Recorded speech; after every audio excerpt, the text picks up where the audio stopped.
Good morning and again welcome back to my daily vlog. খুব সকালে উঠে স্নান করে পুজো দিয়ে রেডি হয়ে গেছি, যাব একটা জায়গায়। তোমাদের একটু পর জানাচ্ছি কোথায় যাব। এই তো দিদা মা সকালে উঠে গল্প করছে আর রান্না বান্না তোড়জোড় করছে। আজ আমি বাড়িতে খাবো না, দুপুরে একটা জায়গায় নেমন্তন্ন আছে। যদিও নেমন্তন্ন না, নিজেই রান্না করে খাওয়াবো, তবুও। এই তো এখন এখন আমি যাওয়ার আগে গোপু সোনা, রাধা মাধব, মা কালী, বাবা সবাইকে প্রণাম করে এখন ঠাকুরদা, ঠাম্মা, আমার দাদু, আমার বাবা সবার কাছ থেকে আশীর্বাদ নিয়ে এখন বেরিয়ে পড়বো। তো রৌদ্র আর সূর্যের তাপটা গত দুদিনের থেকে কম থাকলেও গরমটা কিন্তু বেশ একই রকমই আছে। মেঘলা হলেও গরম লাগছে।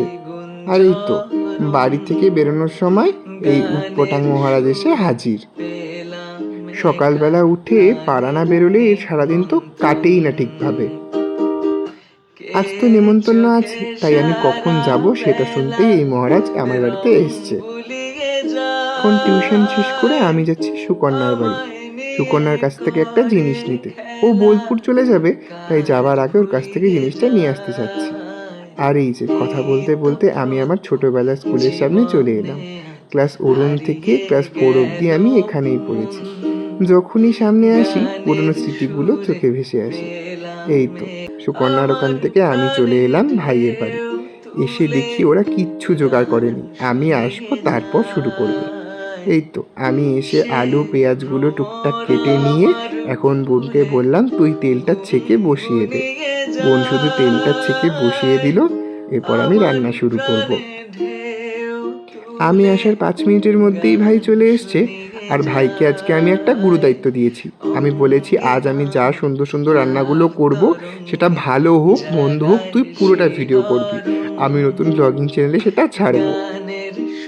তো আমার ভাই কিন্তু আমার খুব বাধ্য, আমি যা বলি তাই করে। দু একটা সময় দুষ্টুমি করে, কিন্তু তা বাদ দিয়ে ও চেষ্টা করে আমি যা যা বলি সবই শুনতে। এই তো আলুগুলো ভেজে নেওয়ার পর এখন আমি মাংসের জন্য পেঁয়াজটাকে ভেজে নেব। আস্তে আস্তে সবটাই করব, আমাদের হাতে বেশি সময়ও নেই, 5টার মধ্যে বাড়ি যেতে হবে। এই তো দেবা ভাই এখন পনিরগুলোকে কেটে নিচ্ছে। আমি বললাম তুই ছোট ছোট করে পনিরটা কেটে নে, কারণ ভাই একাই তো খাবে, ভাই ছাড়া পনির আর কেউ খাবে না। ও শ্রাবণ মায়ের জন্য মুরগির মাংসটা খাচ্ছে না। এই তো আমি এখন মাংসের জন্য আর একটু তেল বসিয়ে দিলাম। এখন ভালো করে পেঁয়াজ টমেটোগুলোকে ভেজে নিচ্ছি। তো আমি কিন্তু আমার এই 2 ভাই বোনের আবদারে কিন্তু ব্লগিং চ্যানেলটা খুলেছি। তাই আমি ওদেরকে বললাম তোরা যখন আমাকে জোর করেছিস, তাহলে আজ তোরাই এই ভিডিওগুলোকে ভালো করে করে দিবি, যাতে আমি একটা সুন্দর ব্লগ সবার সাথে শেয়ার করতে পারি। মশলাটা কষে এসছে, তাই আমি আলুগুলো দিয়ে দিলাম। হয়তো তোমাদের আশেপাশটা একটু অগোছালো দেখাচ্ছে, আসলে ভাই এখানে একাই থাকে তো, তাই খুব একটা যত্ন করে রাখতে পারে না। তাও যতটা আছে ঠিকই আছে। এবার আমি সয়া সস দিলাম। আর জানো তো, এই সয়া সস দিয়ে মাংস করার রেসিপিটা আমি আমার বড় পিসির কাছ থেকে প্রথম দেখেছি। আমার বড় পিসির হাতের রান্না যা অসাধারণ না, খেলে মুখেই লেগে থাকবে। আমার বড় পিসি, মেজো পিসি, ছোট পিসি সবাই কিন্তু রান্নাটা শিখেছে আমার ঠাম্মার কাছ থেকে। আর আমার মাও কিন্তু আমার ঠাম্মার কাছ থেকেই বেশিরভাগ রান্নাটা শিখেছে। দিদার বাড়িতে ছোটো মেয়ে তো, তাই দিদা সেরকম কিছু করতে দিত না, কিন্তু মাকে আমার রান্নাগুলো শিখিয়েছে বেশিরভাগ আমার ঠাম্মাই। আর তাই হয়তো ঠাম্মা রান্নার হাতটা সবার গুণে আমিও পেয়ে গেছি। আর এই যে ভাইকে বলেছিলাম আমি ছোট দেখে একটা দইয়ের প্যাকেট আনিস, ও তো দেখি 10 টাকার একটা ছোট দই এনেছে। এই দই দিয়ে না হবে মাংস, না হবে পনিরে দেওয়া। তাও যতটুকু দই আছে ওটা আমি মাংসতেই দিয়ে দিলাম। পনিরে আমার একটা অন্য রেসিপি আছে, ওটাই করবো ভেবেছি। মাংসে এখন জল দিয়ে দিলাম, দিয়ে মাংসটা সেদ্ধ হোক, ততক্ষণ আমি বাকি দিকটা দেখে নিই। এর থেকে ভাইয়ের 2জন বন্ধু আসার কথা ছিল, কিন্তু লাস্ট মুহূর্তে ওরা আসবে না বলে দিয়েছে, তাই এতটা মাংস এখন আমরা 3জন মিলেই খাবো। প্রায় হয়ে এসছে, এবার মাংসটা একটা গামলায় ঢেলে নেব। জানো তো তোমরা, আমার ভাই বোনরা কিন্তু আমার হাতে রান্না খেতে খুব ভালোবাসে। আর তাই যখনই কোনোদিনও প্ল্যান হয় রান্নাবাড়ি করার, ওরা সমস্ত রান্নার দায়িত্বটা আমার উপর দিয়ে দেয়। মাংস শেষ করে এখন ফ্রাইড রাইসের জন্য ভাতের চালটা বসিয়ে দিলাম।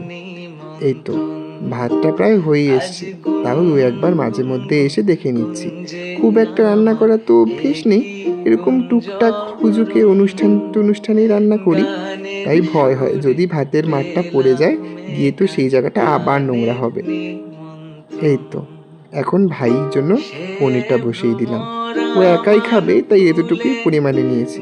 কিন্তু জানো তো এতটুকু ছিল না, কাটা থেকে শুরু করে টুকটুক করে দুই ভাই মিলে কাঁচা কাঁচাই পনির খেয়ে নিয়েছে।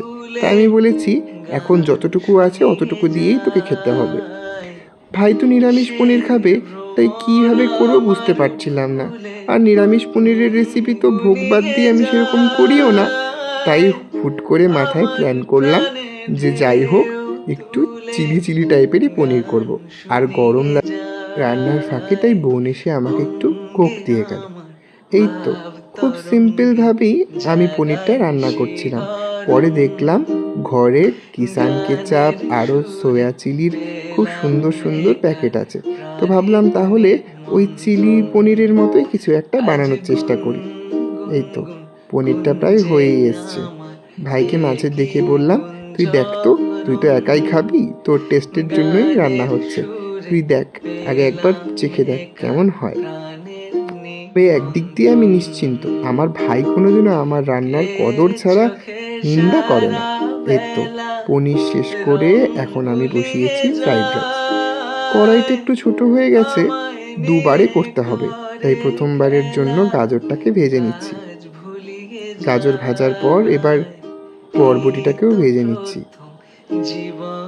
বাড়িতে তো টুকটাক হুজুক ছাড়া রান্না করি না, আর অনুষ্ঠান ছাড়া।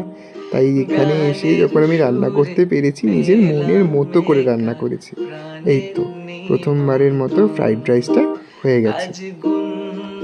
ফোনের ভেতর দিয়ে যদি গন্ধটা যেতে পারতো তাহলে বুঝতে সুগন্ধটা কতটা বেরিয়েছিল। আর এই তো দ্বিতীয়বারের জন্য আমি ফ্রাইড রাইসটা বসিয়ে দিয়েছি। কিন্তু তারপরে এত গরম লাগছিল আর সেভাবে রান্নার সামনে আমি ভিডিও করিনি। ভাই বোন কাউকেই বলিনি, ওদেরও গরম লাগছিল যে ভিডিওটা করে দিতে। এই তো রান্নাবাড়ি সেরে এখন আমরা বসে পড়েছি খেতে। এত গরম লাগছিল যে ঠিকমতো খেতেই পারছিলাম না, তাও যতটা পেরেছি খেয়ে নিয়েছি। সকালে একটা অসম্পূর্ণ কাজ রেখে চলে এসেছিলাম, তাই খাওয়া দাওয়ার পরে ভাইকে বললাম, চল তো আমায় একটু নিয়ে চল, আমি যাচ্ছি এখন সৈকতের বাড়িতে, সৈকতকে একটা জিনিস পৌঁছে দিতে। এই তো ভাই এখন আমাকে নিয়ে যাচ্ছে। বুড়ির পাঠের মন্দির পেরিয়ে দিনাটা গেট পেরিয়ে এখন এগিয়ে যাচ্ছি সৈকতের বাড়ির কাছে। আর এই যে এটা হলো পুঁটিমারি স্কুল, যেখানে আমি মাধ্যমিকে 7টা সাবজেক্ট 7 দিনে এখানে পরীক্ষা দিতে এসেছিলাম। অনেকটা স্মৃতি জড়িয়ে রয়েছে এদিকটায় আমার বান্ধব প্রীতিরও বাড়ি। প্রীতির বাড়ি ক্রস করে এখন যাচ্ছি সৈকতের বাড়ির উদ্দেশ্যে। ওকে ফোন করে আগেই বলেছি ঠিকভাবে জামা কাপড় পরে থাকবি, নাহলে তো স্যান্ডো গেঞ্জি পরেই থাকে। আর এই তো সৈকত বেরোনোর আগে আগে ওর বাড়ি থেকে একটা মুরগি বেরোলো, এটা নিয়ে ওকে তো আমি ভাই দুজনেই খেপাচ্ছিলাম। সৈকতকে জিনিসটা দিয়ে দিয়েছি, এখন আমি আর ভাই আবার চলে যাচ্ছি বোনের ওখানে। এই তো আমরা বেরিয়েছি, আর একটু ঢং করবো না সেটা হয়? গ্রামের রাস্তা পেয়েছি, আর কি চাই। ভাই তো ফোনের ভিডিও অন করেই রেখে দিয়েছিল। আর এই তো আসল কারণ হলো এটাই। এটা কি সেটা তো তোমাদেরকে আলাদা করে বলতে হবে না, এটা একটা ছোট্ট সেলিব্রেশন। এই সেলিব্রেশনের জন্যই আজকে এই খাওয়া দাওয়ার আয়োজন।